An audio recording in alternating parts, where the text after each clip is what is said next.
Lions, Leos, guests, good evening all. As we're about to begin this virtual online session on Talking Eyes, I would like us to begin by reciting the Lion's Prayer. Where lions meet, be present, Lord, to weld our hearts of one accord. To do thy will, Lord, make us strong, to aid the weak and right the wrong. Amen. Tonight, I would like to welcome our lion, Michael Edwards, our president, to give some brief remarks as we are about to begin.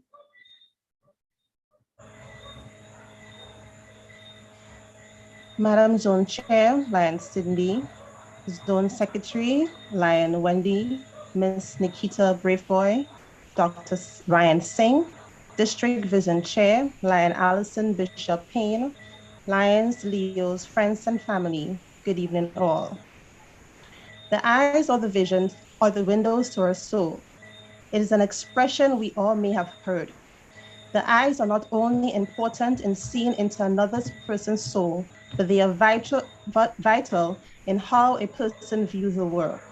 It connects us to our surroundings, keeps us safe, helps maintain the sharpness of our minds. Tonight, on behalf of St. George's Lions Club, I welcome everyone to this most important discussion. Ever since Helen Keller inspired us to champion the cause in 1925, Lions have served and advocated for the blind and visually impaired. Nearly a century later, this long-standing mission continues unhindered. As Lions, the fight for vision has been and is one of our biggest missions. We work to create a vibrant community in which preventable blindness is eliminated. We also work with the blind and visually impaired, assisting them with having the resources necessary to live a fulfilling life. The St. George's Lions Club is now in its 57th year of existence. We have engaged in many projects to assist the visually impaired. We have hosted Journey for Sight marches throughout St. George's and have raised over $45,000. Within the last 6 years, in conjunction with Clear Vision, we have completed vision screening in over 10 schools throughout St. George's and St. David's. We have also provided tested glasses to 35 students. We have contributed to persons who have requested monetary assistance towards eye surgeries, eye scans, and we are proud to say our club continues to ensure the organization's continued efficiency in accomplishing its Lions Vision mission is achieved.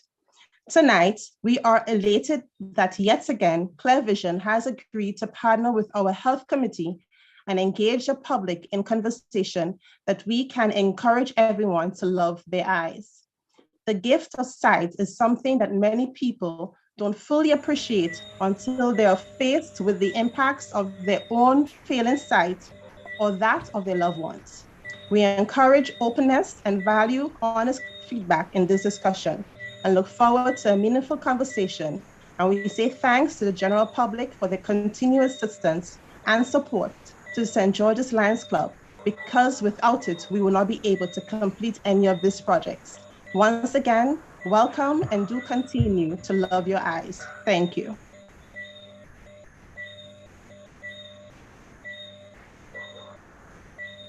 Thank you very much, Lion President. At this time, I would like to ask Lion Allison Bishop Payne, Sub-District 60B, Vision Assistant Coordinator for Region 3, to give some remarks.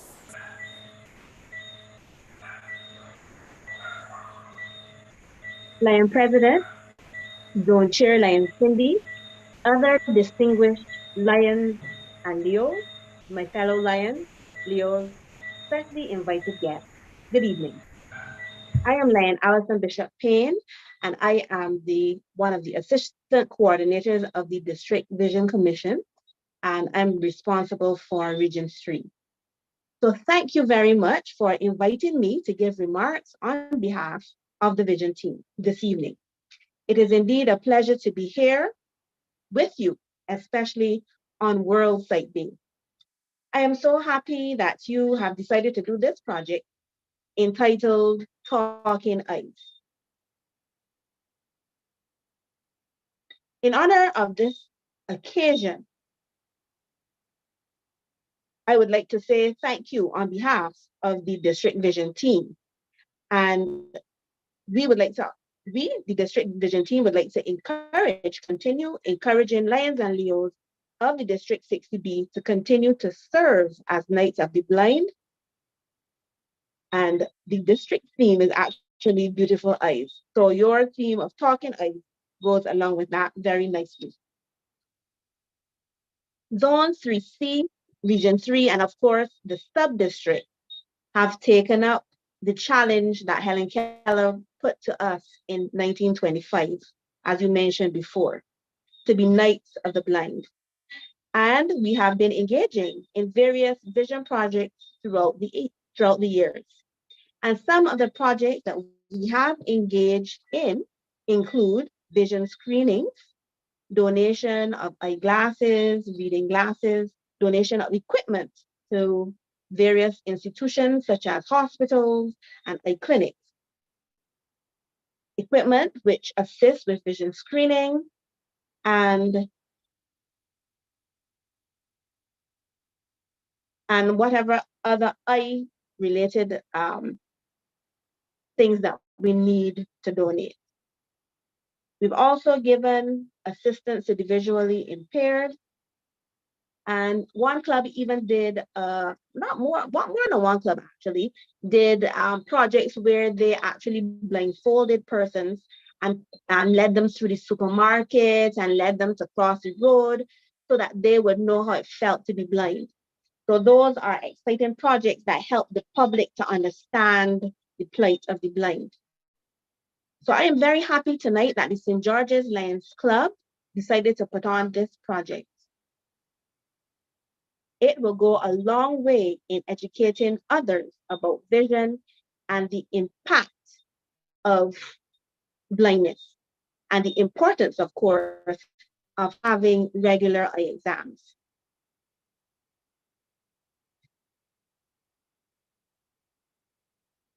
I realize that the amount of persons daily, the amount of persons who are walking around out there who have never even had their eyes checked. Up to today, I met some persons in their 60s and 50s, and I was shocked to find out that they had never, ever had their eyes checked. And many who have gone many, many, many years without having an eye exam.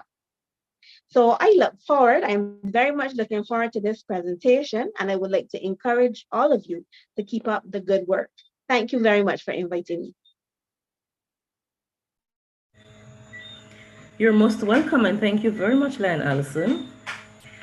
At this point, I'd like to invite Ms. Nikita Braveboy, representative from Clavision, to bring a few remarks to us. Pleasant evening, everyone. I am Nikita Braveboy, the Executive Secretary of Clear Vision Eye Center. I have been with the company for 6 years, executing a little in public relations and internal affairs. I am honored to say that Clear Vision Eye Center was established July 1st, 2016 by our Managing Director, Mrs. Valerie Dubisset.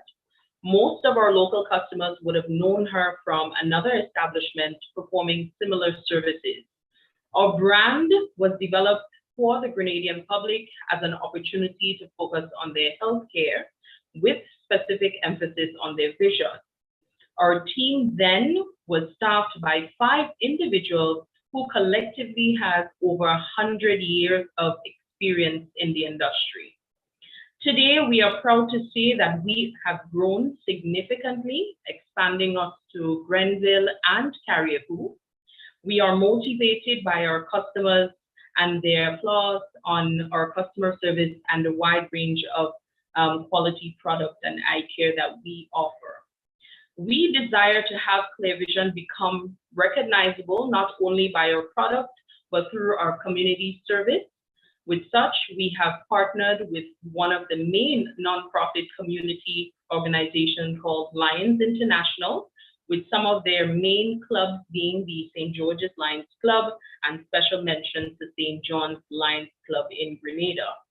Today, it is an honor to be a part of the World Sight Day session hosted by the St. George's Lions Club, where one of our very own optometrists, Ryan Singh, would be expounding on various eye conditions and their possible reasons for occurring. We appreciate the St. George's Lions Club, and we do hope to continue this wonderful partnership in developing the people of Petite Martinique, Carriacou, and Grenada.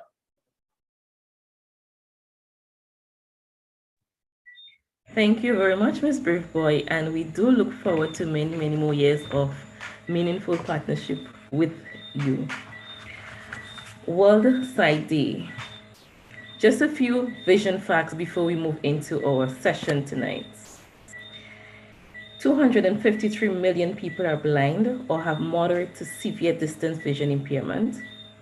1.1 billion have near vision impairment simply because they don't have a pair of glasses. More than 75% of all blindness and moderate to severe distance vision impairment is avoidable. 89% of people with visual impairment live in developing countries. As a Lions Club, our plan is to have a long history of serving the blind and visually impaired, and to remain committed to continuing this mission into our next century of service. That is service to the blind and the visually impaired. At this time, it is my pleasure to introduce our special guest, optometrist Ryan Singh, who will be conducting the presentation for us tonight. He has been with Clear Vision for the last 4 years. He studied at UWI St. Augustine in optometry. He is skilled in determining eyesight, prescribing corrective lens, diagnosing eye disease, and OTC interpretation. Mr. Singh has been an optometrist for the last 5 years. At this time, let us all welcome Mr. Singh as he speaks to us on eye health. Kindly hold all your questions, or you can place them in the chat. And at the end of the presentation, he would be more than happy to answer all of them. Mr. Singh, welcome. Hi, good night, everyone. It's a pleasure being here today. I really appreciate you all giving me the opportunity to speak about the eyes. Just listening to the way you all introduce yourself, I can see that everyone in the Lions Club is very passionate about preventing blindness, and actually even passionate about spreading the awareness of blindness. And I find that is a very commendable thing. I didn't actually know you guys were so in-depth with your passion, you know? So I really commend you all for this. Now, the topic of today is talking eyes, all right? And we are talking about the eyes because it's World Sight Awareness Day.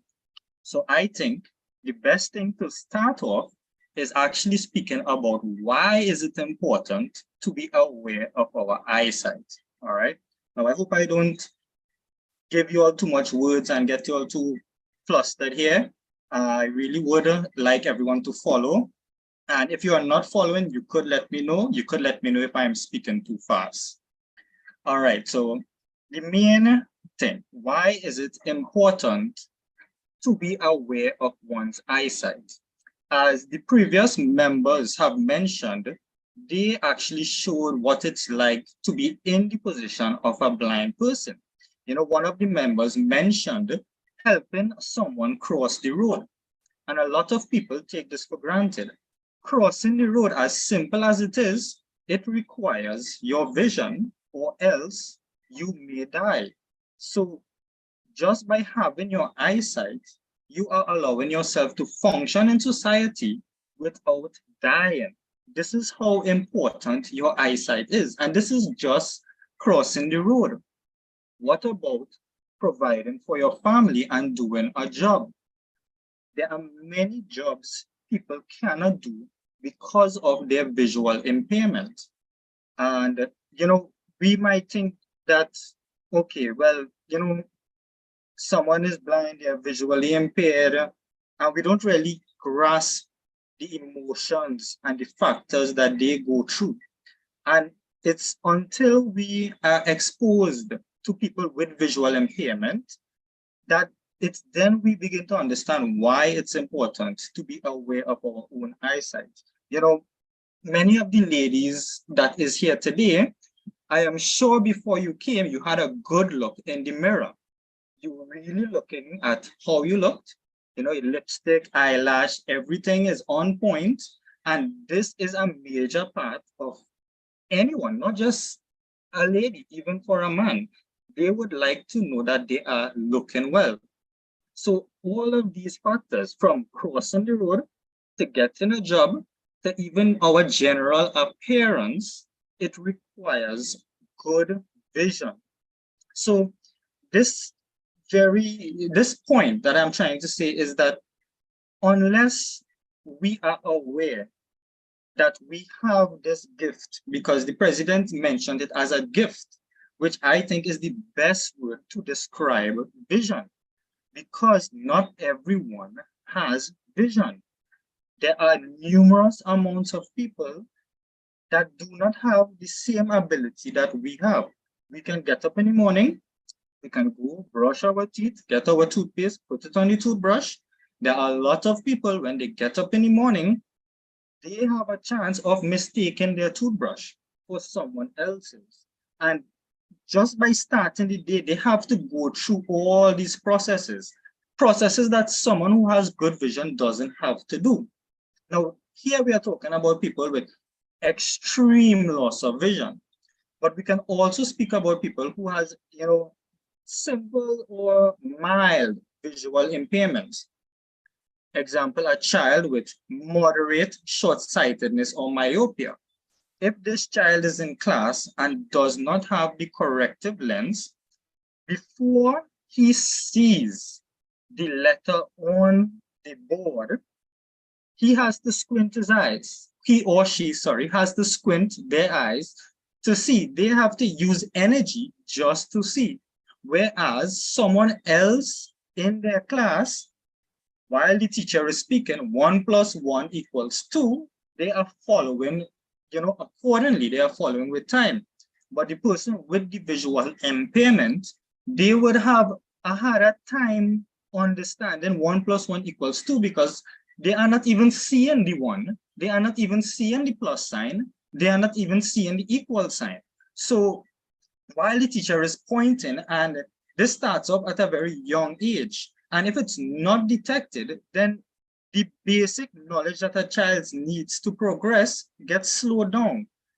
So it's very important, as even one of the members says, that we have annual visual checks, especially for children. So a child between the age of 9 months till 18, they can have their eyes checked every year. Someone from the age of 18 to 40, they can get away with like every 2 years. But then 40 upwards, when the body starts to change, we want to check the eyes every year once again, just to have a closer look at it. All right. So this is the first topic I want to speak about, and I hope everyone understood clearly why it's important to be aware of our eyes, because there are individuals who go through our same daily tasks, but they exert a lot more energy to do it. It is much easier for me with good vision to climb a coconut tree, pick some coconut, open it up, put some water in a bottle, go out the road and sell it. But someone who does not have that vision, they cannot do that. Opportunities, all different kind of opportunities is limited when our vision is impaired. Becoming an eye doctor, you need your vision to examine the eyes. Of course, there are a lot of careers people with visual impairment can undergo. Like, for example, a lawyer. There are many lawyers that have visual impairment.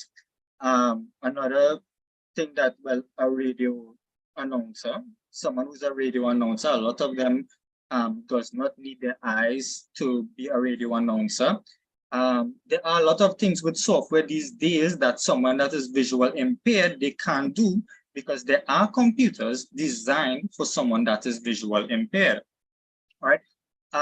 Other than speaking about why it's important for someone to be aware of their vision, we should also understand what else someone has to go through when they are visually impaired. Okay. Picking out the clues. How can you help someone that's visually impaired pick out the right clues? You know, one technique that we show people, we show them certain manner of folding their clothes. Okay, so you fold blue clothes a certain way, you fold pants a certain way. Sometimes there are clips that you can stick onto certain clothes to know their color, because a lot of people, even though they are visually impaired, they want to look good. All right.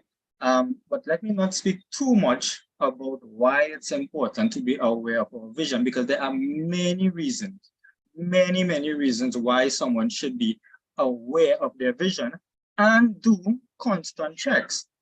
One reason why we should do constant checks on the eyes is because of a condition called glaucoma. Glaucoma is a silent killer, okay?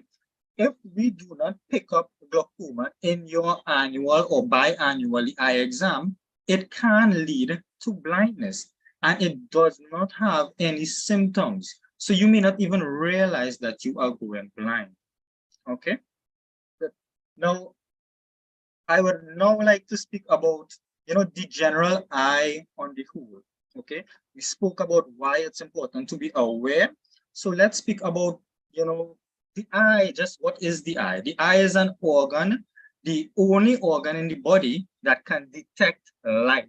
And this is a very miraculous thing if you really think about it. The cells inside of our eyes, they can detect the photons coming from light. So photons is what makes up light, and our cells in our eyes is designed to see that. I wouldn't like to get off topic, but God is great. You understand? Because he has designed the eyes in such a way that it can interpret light and convert it into a chemical energy that transmits via an electrical impulse to the brain.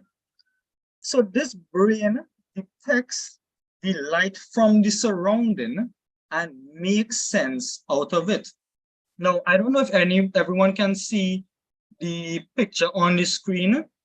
Okay, there are two pictures. There is one on the top where it's a eye with brown colored iris with that black hole. It's called the pupil. The pupil of the eye is an aperture. It's really just an opening. Okay, this pupil, as people say, the eyes is the window to the soul. This pupil is the window of your eyes. If this pupil is cloudy, we will not see inside the eyes. If you have a window and you close the curtain, there is no way you will see outside of it. So the top picture shows a normal eye, the brown part being what's called the iris, the black hole in the middle, which is a hole, a space, that's called the pupil. And there is a shine over the iris. That is a reflection of the cornea of the eyes. The cornea is the first structure that you will meet if you are going into the eyes itself, but it is clear. So most people never really see the cornea.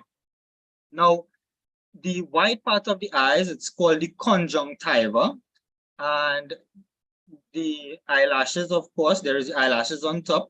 A good thing to note, at the base of the eyelash, that's where we have glands that produce our tears. Most people know that below our tongue, we have glands that produce our saliva. Right at the base of those eyelashes, there are glands that actually let out oils, something called meibomian oils, which coat the surface of the eyes. The meibomian oils makes up the tears. So the meibomian oils is made from the eyelid, and from the white part of the eyes, we have something called a mucin that's created. And then we have a gland located right here, okay, that produces a fluid. So the meibomian oils, aqueous fluid, and mucin mixes together to form our tears. If our tears isn't in good quality, we can experience burning, itching, or watering. Good. So now that we have a good understanding of the window of the eyes, we can take this opportunity to speak about a condition that opacifies that window, and that condition is called cataract. Now, cataract can be age-related, or it can occur because of various disease or even trauma, all right? One disease that is highly related to cataract is diabetic diabetes. Diabetes now, it causes what we call posterior subcapsular cataract. Diabetes causes a plaque to form in the back of your window. And if your window is dirty, you will not see through it. The picture to the bottom, you could see the black hole is white. The reason why it's white is because that space has become opacified. What you are seeing there is supposed to be clear. And when it's clear, you would see through it. It's a lens, and that lens has gotten white. And there is no way to see through something that is white. You might be able to see through this. It's, well, more or less, but you cannot see through this, okay? Because it's opacified, all right? Speaking about, the normal eyes and what can opacify the window, there is another picture. We can also see another picture of a cataract. The next picture. All right, this is a bigger picture where you can actually have a better look and see how the cataract is. You can see it's very cloudy. One main symptoms where people, they're now starting to have a small cataract, they always exclaim that their vision is getting cloudy or smoky. So this is one thing that people can be aware of, especially at an elder age, if they are noticing a smoky vision, especially when they go outside. All right. We can also speak about different eye conditions, like, for example, the next picture. All right. One eye condition that many people know about, it's lazy eye, or as we call it in Trinidad, pokey eye. This is not the right term for these things. These are just slangs or sometimes even derogative ways of calling people with these eyes. The proper name for it is called strabismus, all right? Strabismus simply means that your two eyes, they are not working together. One of the eyes is misaligned, all right? We need both eyes to work together so we can have depth perception. So that when we are giving someone a shake hand, we do not misinterpret where that handshake is. Both eyes create good three-dimensional vision. And strabismus is very common, especially if we start to analyze the amount of children we see with one eye turned in or one eye turned out. A lot of people think that lazy eye or strabismus cannot be corrected, but if it's picked up early, there are means to deal with it. For example, there is something called congenital esotropia, which means that a child was born and one of the muscle is pulling the eyes inward. So instead of both eyes straight, now this should happen at about a year. This wouldn't happen at birth, but from birth, we could actually see the signs of the esotropia happening, because at birth, both eyes does not work together. But we can see that one eye is constantly inward. So if we are monitoring this eyes and a month pass and the eyes is still constantly inward, this shouldn't be, because both eyes should start to work together in a sense. And even if at birth they are not directly working together, they would switch. One eye would not always be constantly inside, okay? On the picture, we could see esotropia, showing you how one eye is more inward, all right? You can use a surgery to correct this. If it's very bad, if the muscle there is too tight, they can use a surgery to loosen the muscle on one side and straighten it out. Then there is another condition called exotropia. This one is more corrected with vision therapy, because someone has the ability to pull their eyes in, but they don't have much ability to spread their eyes out. Okay, so that's why esotropia, the one where the eyes is in, it usually needs surgery. But exotropia, the one where the eyes is out, there is the possibility of training that child to pull the eyes in with vision therapy. And vision therapy needs to be done under a binocular vision specialist, something that we do in Clear Vision itself. All right, someone who does binocular vision, they did courses to understand how both eyes should work together. They know various tests, various therapy to help both eyes work and help the muscles around both eyes work together. Okay, if you are pushing a car and one hand is pushing too much, you will put a strain on the other hand. All right. You can see other conditions like hypertropia and hypotropia, just showing that there are some times where one eye can be up and where one eye can be down. All right. Let's move on to some other eye conditions that we can talk about.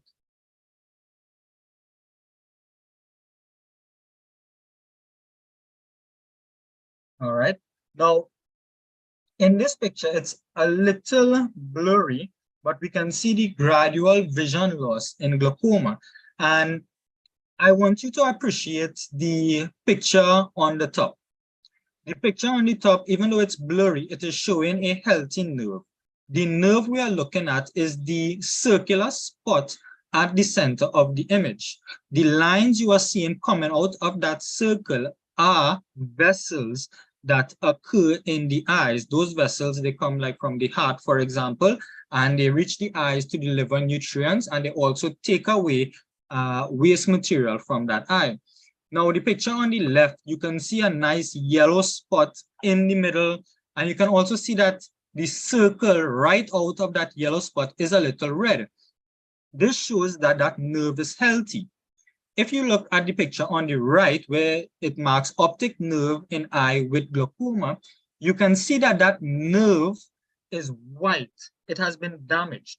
To give you an understanding of what really happened, I don't know if you all can see this here.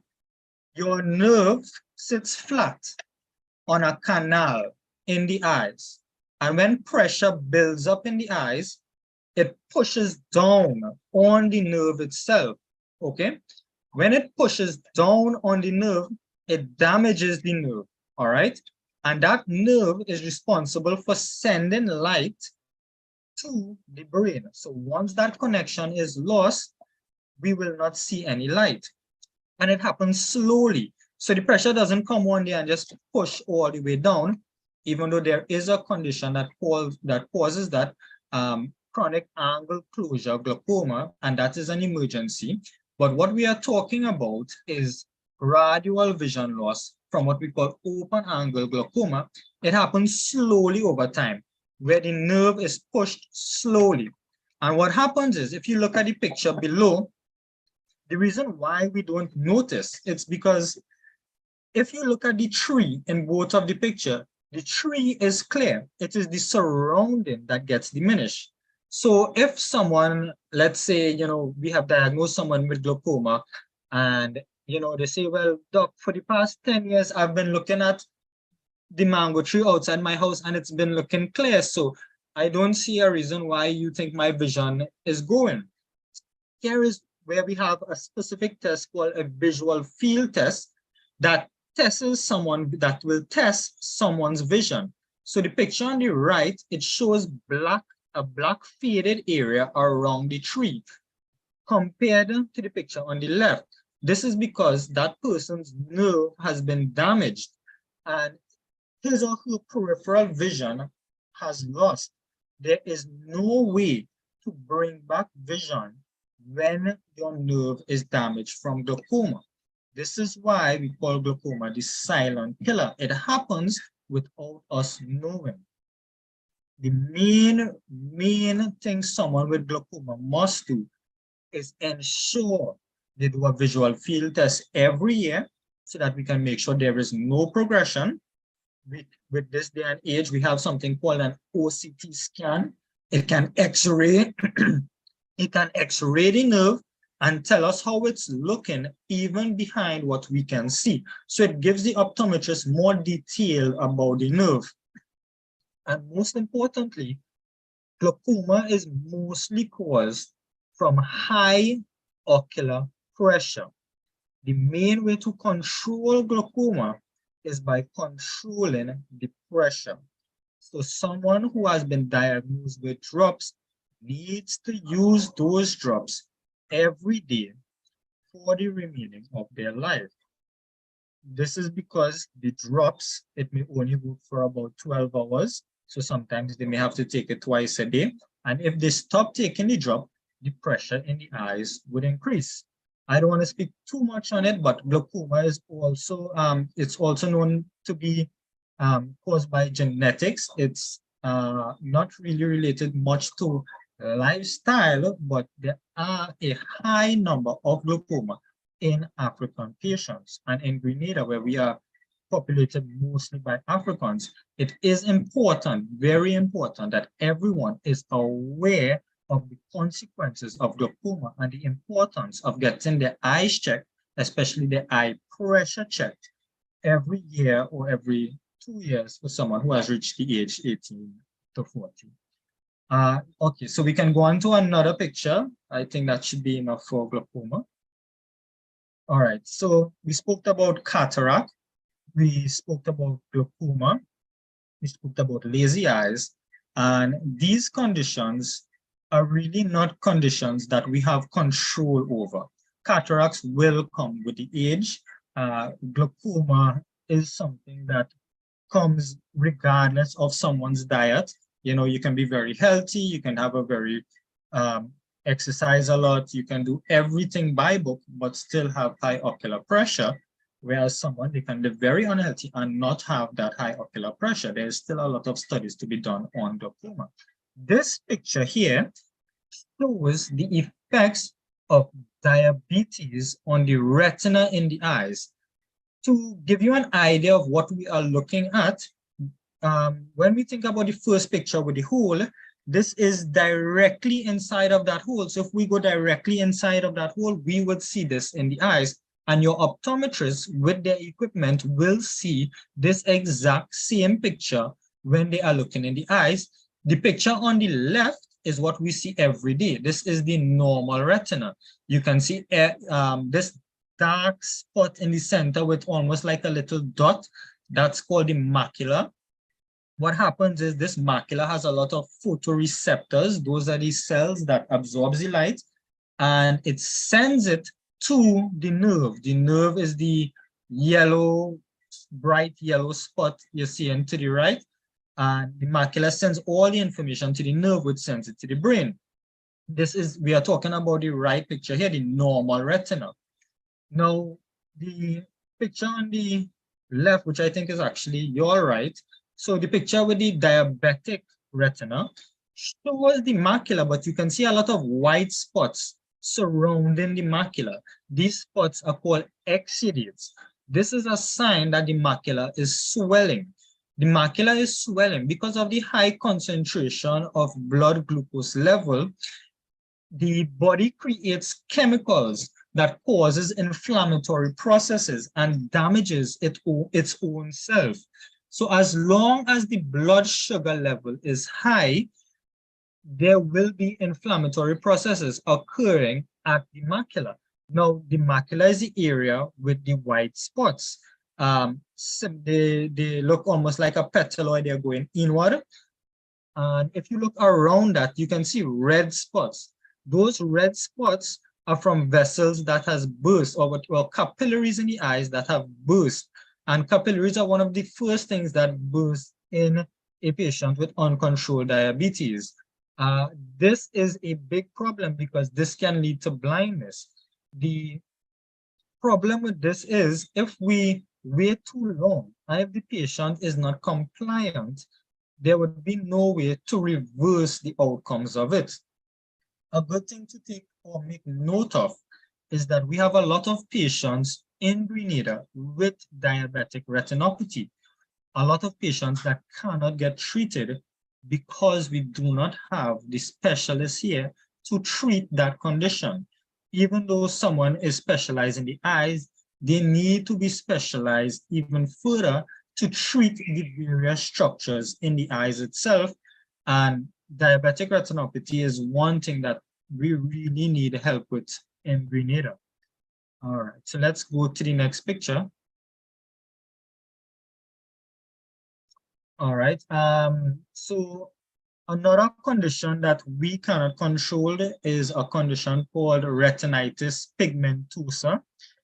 The pigments in the retina, they tend to form abnormally, and this is usually happen because of a defect in the chromosome of that person, the chromosome that is responsible for producing the retinal pigment epithelium. It creates it in a abnormal fashion, and that eye, the cells that has to interpret lights, those cells, they cannot do it because they are abnormal.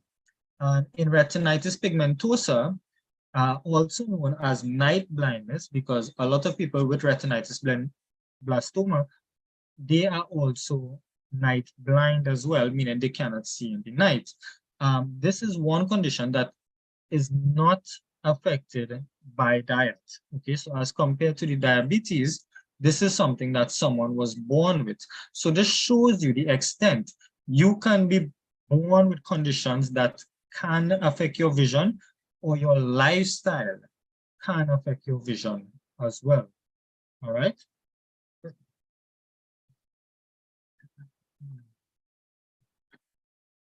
Now I think we have, right, good. This is also another picture showing the difference with cataract and glaucoma. If you look at where the picture on the left shows lens with cataract, you would see that lens is white. If you look at the picture on the right, that same lens is clear.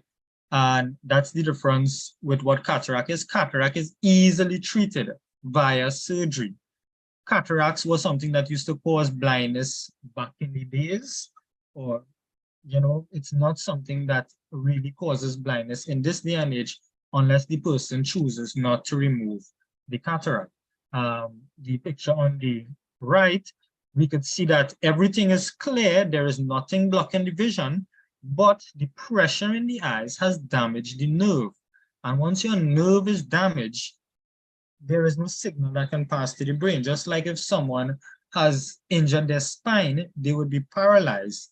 And right now, we don't have no way to help someone who's paralyzed. We also don't have any way to connect that vision that was disturbed when the nerve was damaged.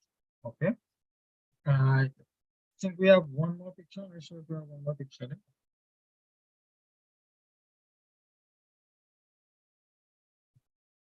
Okay. Another eye condition I would like to speak about is retinoblastoma. Okay, unlike retinitis pigmentosa, retinoblastoma is very serious. This is the main reason why a child needs to be screened at birth. When your child is born, their eyes needs to be screened to rule out retinoblastoma or cancerous tissue affecting the eyes. Okay, if you have cancerous tissue affecting your eyes, it could make its way to the brain and the person could die. So it's very important that at birth, someone's eyes, the baby's eyes, is checked by an optometrist or an ophthalmologist to rule out any signs of retinoblastoma. Okay, retinoblastoma is a condition that can also cause lazy eyes. It can also cause having to remove one eye if it's picked up late. There are a lot of different problems that can happen, but it's one of the more severe problems and it can lead to death. So it's very important. Baby's eyes is checked at birth, and then after birth, we recommend at 9 months, and then after 9 months, 2 years, and then from 2 years, it's good to do it every year. Okay, good. So we talked about various eye conditions, and all of these different eye conditions, from the cataract to the glaucoma, retinitis pigmentosa, retinoblastoma, all of these conditions will affect a person in a way where they have difficulties operating like the ordinary citizen. Any one of these conditions will affect someone brushing their teeth. It can affect someone when they're driving. It will affect how they learn in school.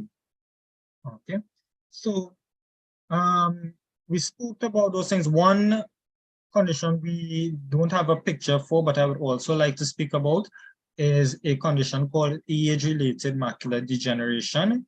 It's where with age, the macula itself, it starts to deteriorate. Okay, and I wanted to speak about age-related macular degeneration because while we speak about that, it's good to know about our diet, because what really affects the eyes with age, it's when our body creates things like free radicals or oxidative stress in the cells in the body. And this stress, it can add to toxicity and damage the cells. This is what happens in age-related macular degeneration. With the age and with stress from lights, the eyes or the cells in the eyes, they get weak and they start to lose their ability to function, and slowly we start to lose vision with that. All right, so let's speak about things that we can eat to help with our diet now. So we spoke about the awareness, we spoke about why it's important to do eye checks, the different various eye conditions, and what can we do to help with the eyes. Basic hygiene before we speak about diet. Cleaning your hands before you touch the eyes, because it's very easy to get a bacterial infection on your eyes. It's good to note, for example, the environment you put your eyes around. If your eyes is exposed to a lot of air condition, that cool air can dry out the eyes. People think that dry eyes is just something that, it's easily treated. It's something that everyone have, but if your cornea is dry and has been dry for 40 years, that by the time you are 70, you will have a slightly opacified cornea because of the wear and tear from being dried all that time. Okay. Yeah, so other than the environment, the air condition, there are different things like the lights, sunlight will affect your eyes as well. The blue lights from computers, they create something like photo waste. Your eyes is able to detect different wavelengths of light. So when we speak about wavelength, you understand that you look at a rainbow. A rainbow it starts from red, orange, yellow, and it goes down to blue and violet. The red and the orange, they are more to the top, and the blue lights are more to the bottom. Blue lights, UV lights, X-rays, gamma rays, those lower wavelengths of lights, they are not fully absorbed by the eyes. So a lot of the energy from that light, it radiates the cells and it can lead to damage. There is no studies that show it directly causes damage, but there are studies that show there is a relation to a lot of exposure to UV lights and blue lights, which lead to things like macular degeneration. Okay, so other than the basic environment, we should think about things that we eat. To think about the things that we eat, we need to understand the structure of the eyes. Our eyes is, it's made up of cells. It's a living organism. It needs oxygen. It needs vitamin C. It needs everything that the body needs to survive. One of the main compound or one of the main carotenoid in the eyes are lutein and zeaxanthin.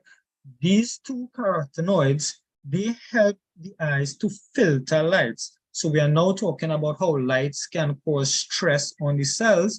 Well, these compounds in the eyes, for example, lutein, they can help filter out some of those lights. You can get lutein from a variety of stuff like eggs, kale, spinach, Brussels sprouts, zucchini, popular thing in Grenada, corn, different products, different produce that is available in Grenada adds a lot of lutein to the eyes itself. So lutein is very important for the retina. That's the area that really detects the light. That's where the photoreceptors is, because lutein would help to filter a lot of that light. The cornea, the surface of the eyes, it's very important that it has a lot of vitamin C. You get vitamin C from fruits, berries, citrus, those sorts of things. Spinach has a lot of vitamin C as well. We spoke about the oxidative stress with age. Vitamin E is a good antioxidant that helps to eliminate some of that oxidative stress associated with age. You can get that from vegetable oils, nuts, wheat, germ, whole grains, sweet potato. We have a lot of sweet potato in Grenada. Another thing we could speak about is some of the cells that make up the eyes are called rhodopsin. And rhodopsin is very similar to vitamin A. Vitamin A is a compound we call retinol, and retinol is a precursor for rhodopsin. Retinol is like the molecule that is used to make rhodopsin. So people who have vitamin A deficiency, like a study done in Africa where there was a lot of children that lacked vitamin A, they had a severe case of night blindness because the rods are responsible for seeing in the night, the rhodopsins. What they actually did, they gave a lot of these children one capsule of vitamin A, which actually lasted a few months because the body stored it, and because they were not getting it from anywhere else, the body used it slowly over time, and it helped to improve that night blindness in a lot of those patients. Zinc is another very important nutrient in the eyes. We get zinc from poultry, red meat, oysters. Fatty acids is good for the meibomian glands in the eyes. We get that from salmon, sardines, soybeans, those sorts of things. Water is very important when it comes to the eyes. So if we look at that list, we looked at kale, spinach, we looked at meats, poultry, we looked at beans, a whole different variety of foods. And all it shows is that a good eye simply needs a good diet, a balanced diet, because an eye needs almost all the nutrients that the body needs. So for good eye health, we need to have a good diet. And a good diet also will prevent things, it can prevent things like diabetes and hypertension, and it can also prevent things like cholesterol. Hypertension, cholesterol, and diabetes will affect your eyes and can lead to blindness.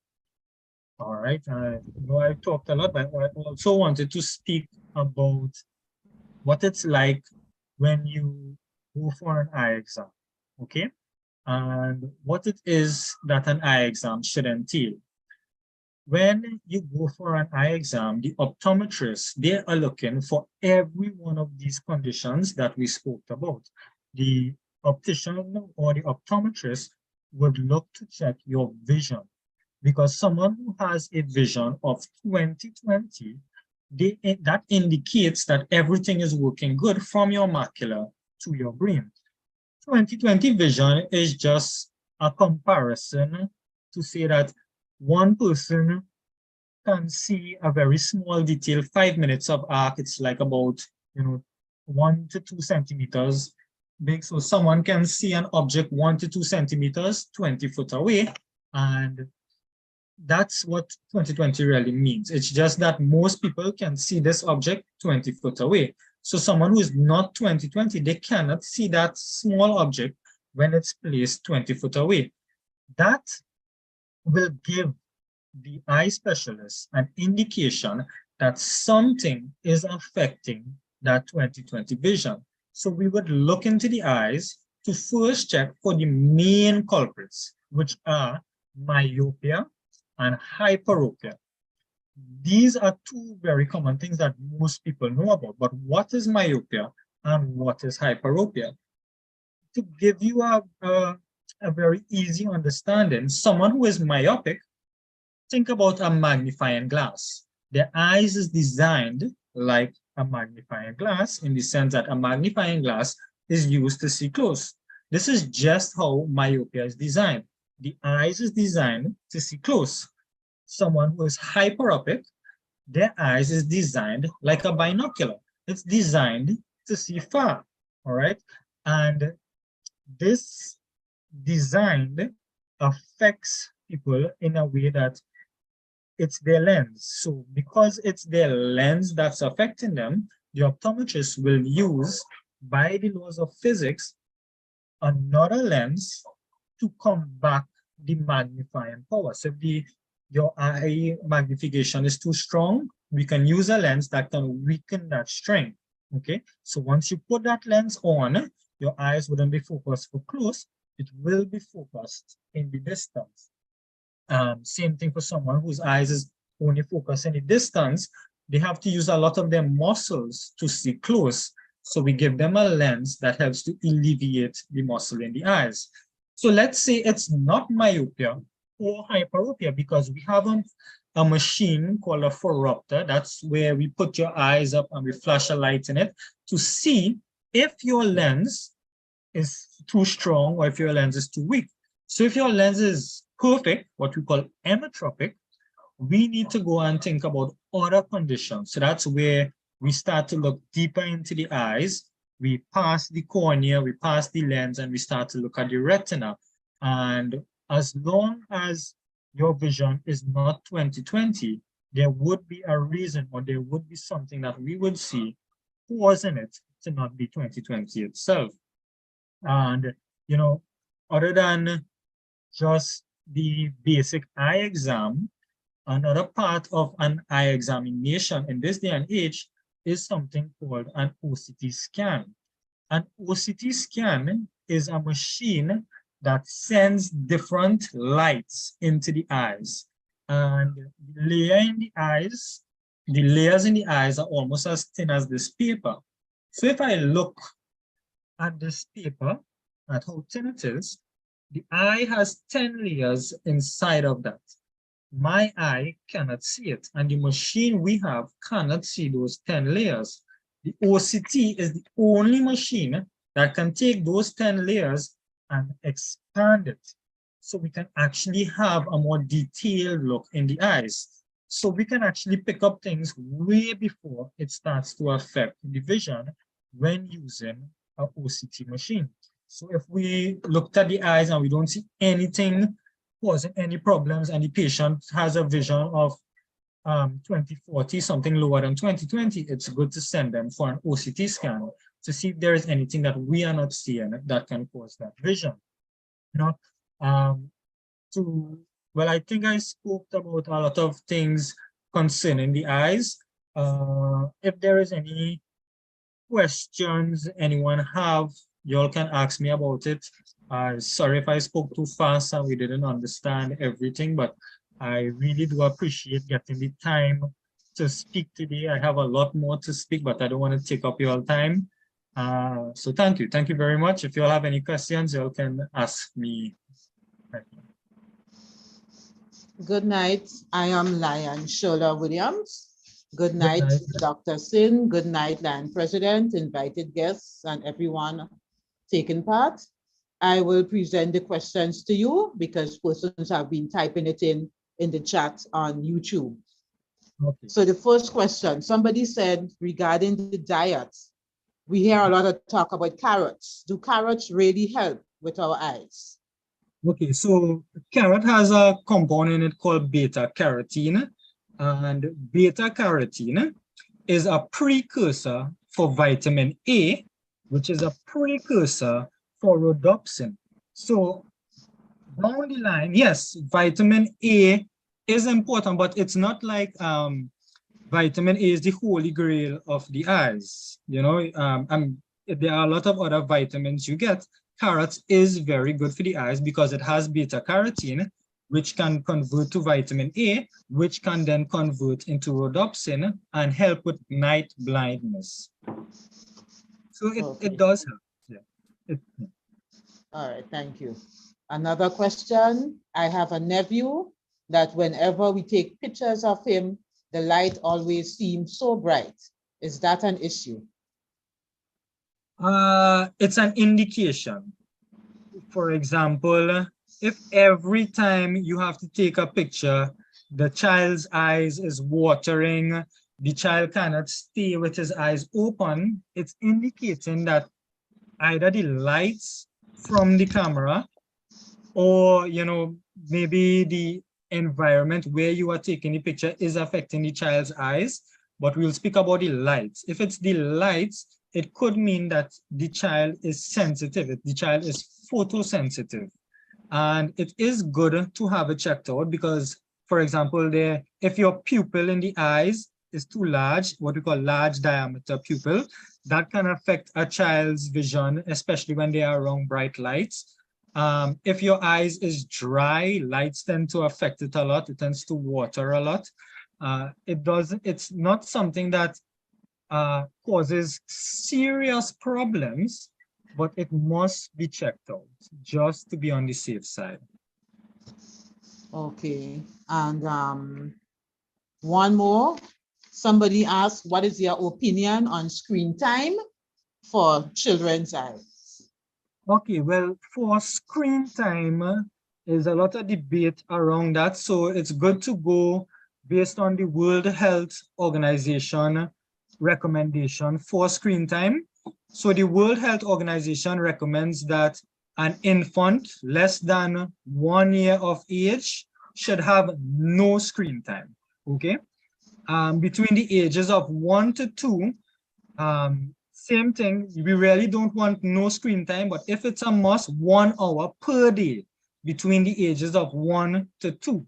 And then from the ages of 3 to 4, we don't want no more than 1 hour. So they are allowing 1 hour, but they don't want more than that. This is the World Health Organization recommendation for screen time itself. And this has a lot of reasons, why someone shouldn't be on the screen. Yes, of course, it can cause dryness in the eyes, the most simplest of the problems, but it can also cause screen addiction, a condition that a lot of Caucasian people they have is age-related macular degeneration that occurs faster because of exposure to blue lights. And in screens, we have a lot of that artificial blue lights. So it is important that with the advent of technology and the importance of technology, we as people, we understand the importance of our health. You know, when sugar came about, back in the days, sugar was very scarce, but when sugar came about, everyone started to eat sugar. Sugar was such an amazing thing, but nowadays, too much of it is causing a lot of problems. Are we going to wait 20 years down the line to see the effects of screen time? Or can we put, you know, common sense together take the recommendations and do what we can. It's hard to stop a child from screen time. I try to advise a lot of children not to do it, but it is very hard to stop a child on screen time. It is difficult. Okay, and I think there's one person on Zoom who has a hand up. You can go ahead. Good night, everyone. My My name is Astrid Dubisset. I also work at Clear Vision. I would like to bring forward the importance of listening to the children when they complain about their eyes. As Dr. Singh was explaining the different conditions children have, could you imagine, for example, a child that may be considered, I don't want to say stupid, but lacking in class?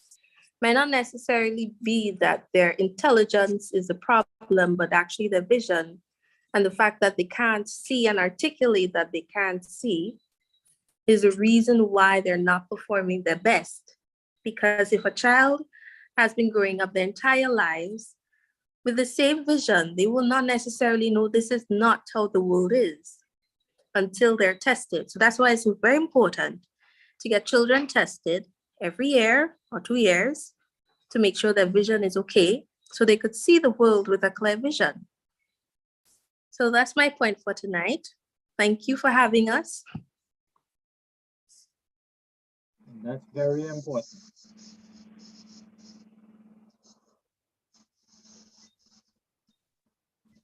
Okay, I have 2 questions for you, Dr. Singh.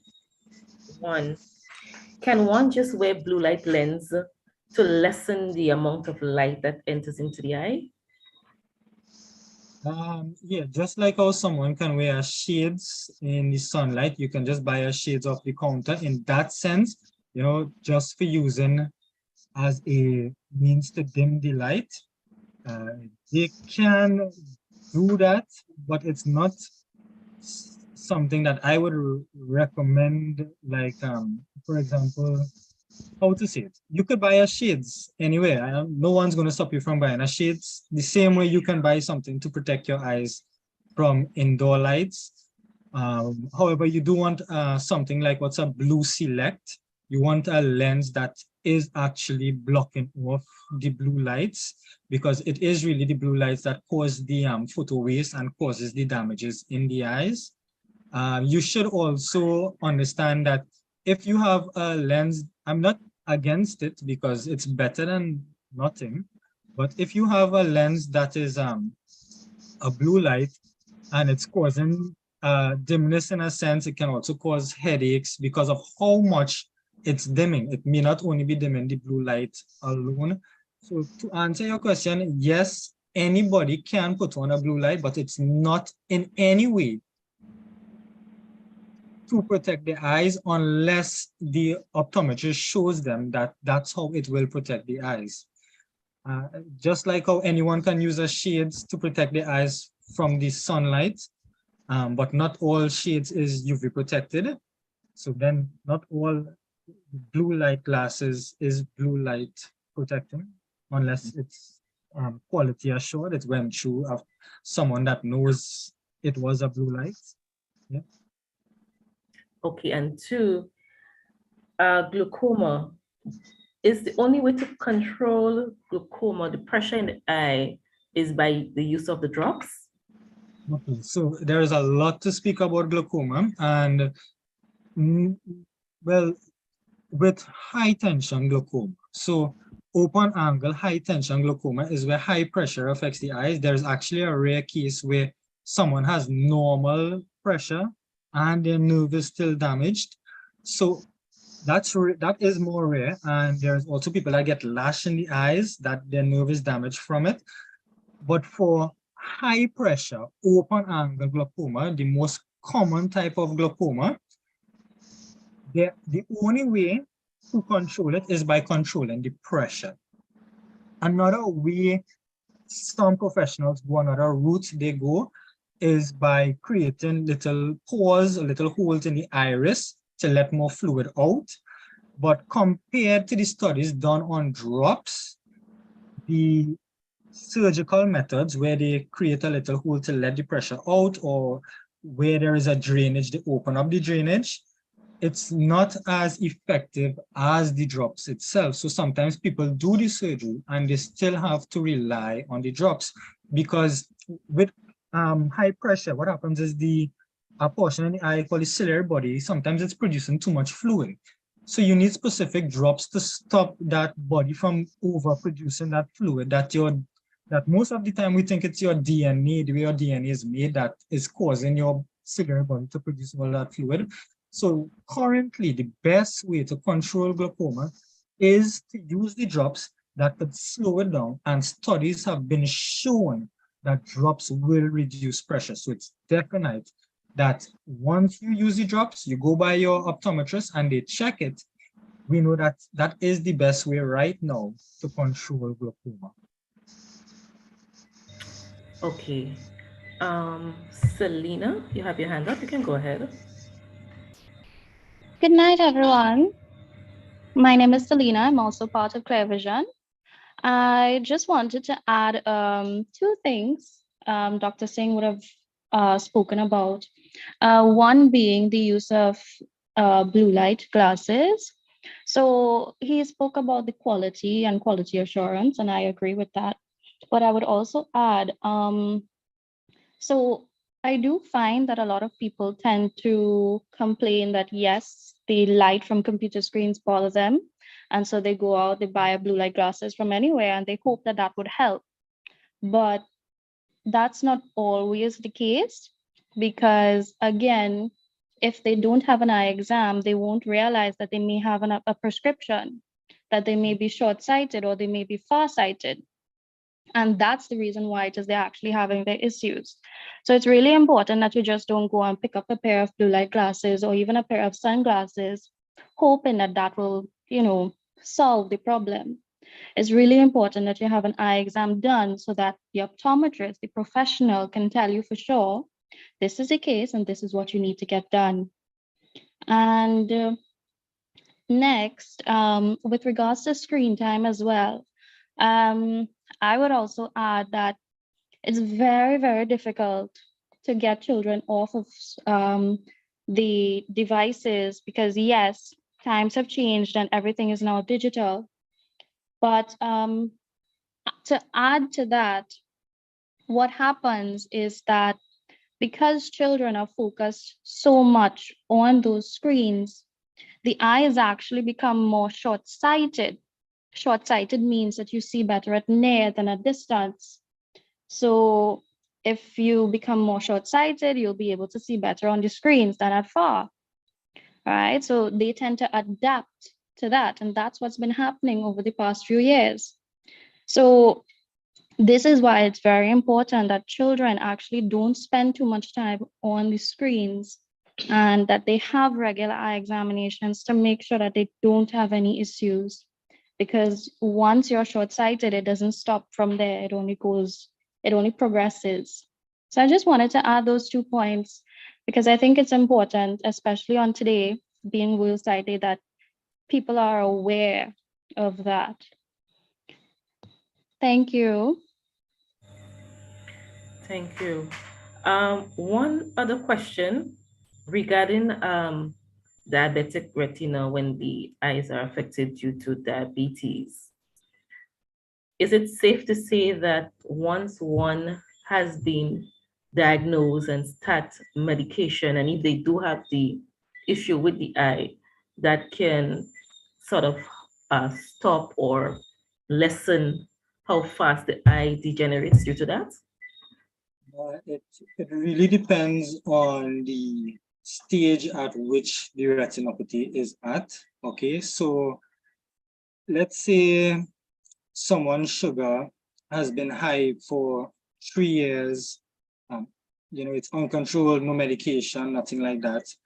The vessels in the eyes, they rupture, and then after they rupture, the blood itself, it creates inflammatory properties. It leaves scarring.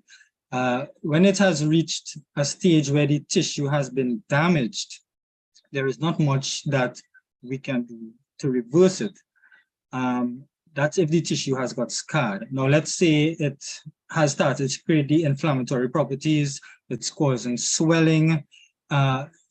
Many times, most of the times, you would need some sort of surgical intervention to reduce that swelling. Let's say it's just minor early capillary burst, minor bleeding. In those cases where it's picked up very early, controlling the sugar have shown to reduce or even reverse some of the signs seen in early stages diabetic retinopathy. But when it gets advanced, you definitely must control your sugar while also seeking other means to help the damaged tissue in the eyes. Thank you very much for that, because we also focus a lot on diabetes, and hearing that would give one the sense, to care for the eyes, because we know the two are linked together. They go hand in hand. Very important. I don't know if everyone here from Grenada, but many things that's important in Grenada. One is glaucoma. We see a lot of glaucoma, and we see a lot of diabetic retinopathy. We also see a lot of cataract, which should not be, but we see a lot of cataract also affecting eyes, specifically glaucoma and diabetes. And especially, as Selena said, how the eyes progress with screen time. That is good that she mentioned that if a child is already short-sighted, they spend a lot of time on the screen, their short-sightedness increases over time. So these three things are three major things, glaucoma, diabetes, and screen time. It's very important. Well, myopia progression specifically, due to screen time, are things that I really think people should be aware of, because those things are preventable. Diabetic retinopathy, get your medication. Glaucoma, pick it up early, use your medication. Screen time, cut down on screen. Thank you so much.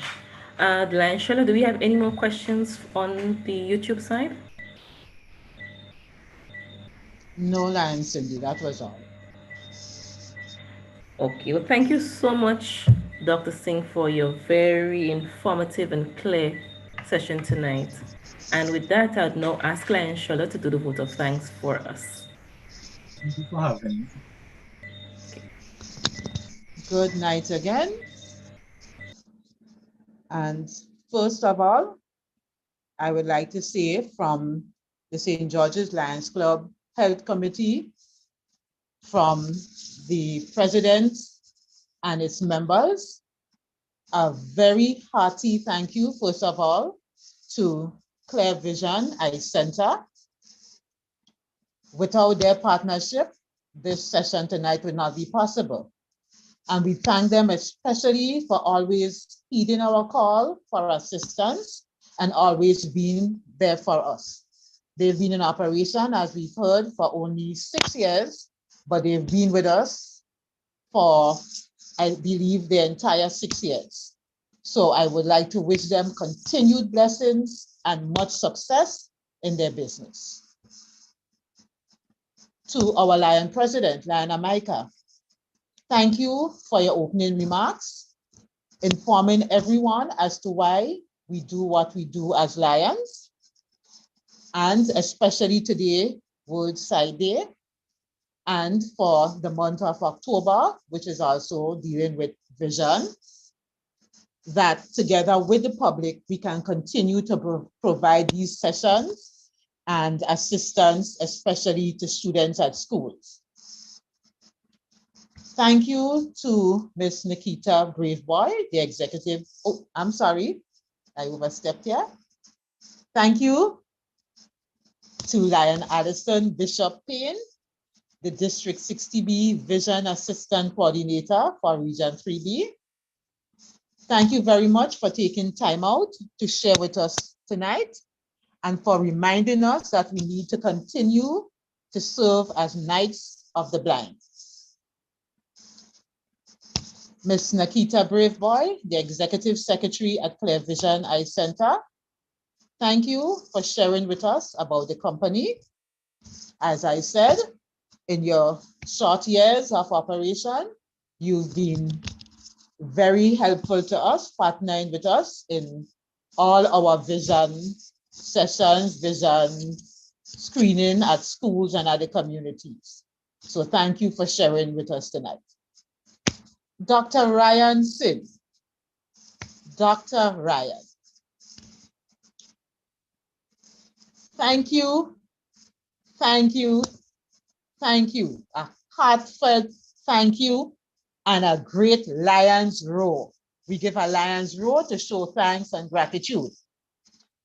Your knowledge, your presentation to us, it was clear, it was insightful. You gave great examples. You had sufficient pictures, footage to show exactly what you were speaking about. You spoke to us on the many different types of eye diseases. You emphasized to us the ones that you noticed here in Grenada, the ones that we can prevent, especially the diabetes-related ones. You let us know that there are some diseases that can be that can be prevented or assisted based on through our diet, and there's some that we cannot control. But you were very, very informative, clear, and insightful. Even in answering our many questions, you are rather detailed with that too. And so we say thank you. To our District IT Commission, Lion Wendy, our very own Lion Wendy from St. George's Lions Club, and her team, thank you for assisting us by putting together the virtual session links, making everything possible and remaining online so that you can monitor that everything goes well. Lion Cindy, she is the chairperson of the Health Committee. Thank you, Lion Cindy, for coordinating and putting together this session tonight. To the other members of staff at Clear Vision who were online tonight and who also chimed in, thank you kindly. That will be Astra and Selena. Thank you for your input. And last, but by no means least, thank you to the general public, my fellow Lions here in Grenada and any who have joined us from overseas. I thank you kindly for tuning in tonight. And I do hope that everyone learned something more and that everyone is now prepared to go to Clear Vision and get an eye screening, whether it's their yearly exam, 6-month exam, but to make sure that they pay better attention to their eyes. As Dr. Sim said when he started, our eyes are very important for living. He gave some great examples. And if we were to look at it from that perspective, we should take very good care of our eyes because that would help us with every area of our life. So once again, I say a very heartfelt thank you from the St. George's Lions Club. Thank you very much, Lion Sheila. I would also like to say thank you to our Lions from Barbados, St. Lucia, Jamaica, who took the time off to also come and show your support. Without any further ado, nothing else could be said on tonight's presentation, but thank you all. And one other thing though, Clear Vision, we're not yet finished with them as they are doing 2 sessions with us next week. We will be doing eye screening at the J.W. Fletcher School next Monday and Thursday. So thank you again for always stepping up when we call on you to assist us. Okay, so I am Lion Cindy Thomas, and I bid you all a wonderful night. Thank you. Good night, everyone. Thank you. Good night. Good night, everyone. Good night.